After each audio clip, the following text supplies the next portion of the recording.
Gusto mo nito? Yung perfect bite? Tara! Good day everyone! Ito pala, may natira akong pritong tilapia. May naisip akong gawin. At ito po ang mga kakailanganin nating mga sangkap sa ating gagawin. Start na po ako. Paglalagay lang po ako dito ng mantika. Mainit na po ang ating kawali kaya start na po ako maglagay ng luya, bawang, sibuyas at sili. Gusto ko po medyo may spicy kaya naglagay po ako dito ng chili.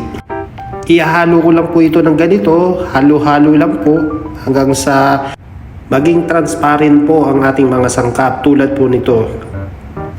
At pwede na po nating ilagay ang ating mga kamatis. Ito po, dinamihan ko po talaga ng kamatis. At mukha pong naiinit na po kayo at medyo bibilisan ko na po ito.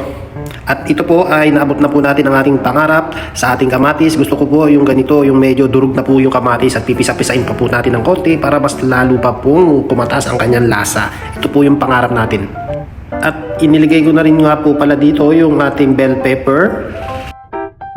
At maglalagay na rin po tayo ng water. Konti lang po yan, mga 300 ml lang po.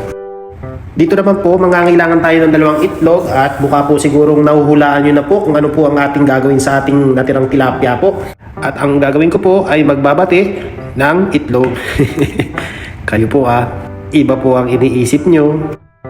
Mabalik po tayo dito sa ating niluluto. Lalagyan na po natin dito ng pampalasang asin, aji, pwede rin po kayo gumamit ng magic at paminta.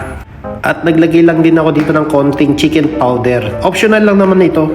At hahaluin ko lang ito ng ganito hanggang sa magsama-sama ang ating mga pangpalasa. Ito pong ating niluluto po pala ay isa pong masustansyang pagkain po. Ito po ay maganda sa ating katawan. At ito po, kumulo na po, start na po natin ilagay yung ating pritong tilapia. Kanina pa pong naghihintay. Ayan po, at lagyan lang po natin ng topping sa babaw at hanggang ilalim. Ganyan lamang po. At alam ko rin po na init ka na po sa panonood po ng video na ito. At ito po, binuhos ko na po yung ating binating itlog. Ayan po, at halu-haluin lamang po natin yan hanggang sa maluto po ang itlog natin. At kapag ganito na po yan, goods na po yan. At ito po, luto na po ang ating sarsyadong tilapia na napakasarap. At meron po tayo ditong bahaw na kanin. Wala na pong arte-arte, kakamayin ko na po ito. At bibigyan ko na po kayo ng unang tikim. Naku po, ng sarap po naman talaga, grabe po yan. Ito pa po, napakasarap po ng ating nilutong sarsyadong tilapia na may kasama pong bell pepper yan at manghang-hangak.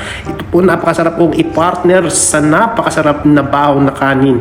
Napakasarap po nito.